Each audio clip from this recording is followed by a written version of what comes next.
Et l'Éternel ouvrit les yeux de Balaam, et il vit l'ange de l'Éternel, qui se tenait sur le chemin, son épée nue dans sa main. Et il s'inclina, se prosterna sur sa face. Et l'ange de l'Éternel lui dit, « Pourquoi as-tu frappé ton ânesse ces 3 fois?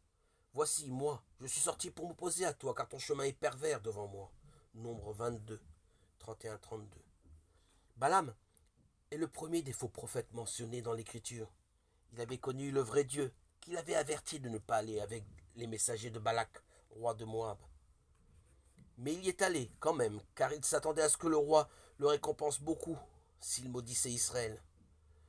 Jude, dans sa courte épître, nous met en garde pour que nous ne répétions pas l'erreur de Balaam, verset 11.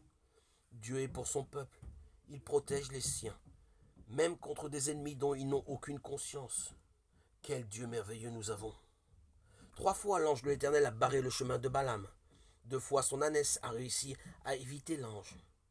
Mais la 3e fois ce n'était plus possible. Aussi s'est-elle couchée sous Balaam.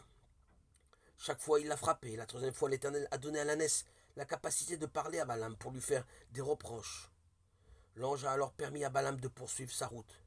Mais il a été autorisé à dire seulement ce que Dieu voulait qu'il dise. À 3 reprises, Balak a bâti 7 autels et a offert 7 taureaux et 7 béliers. Chaque fois, Dieu a tourné en bénédiction les efforts de Balaam pour maudire Israël, ce qui a mis Balak extrêmement en colère.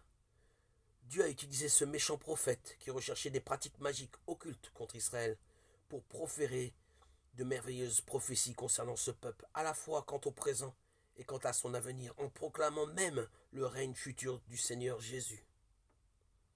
Combien il est encourageant de voir que Dieu est plus grand que toute la puissance de Satan.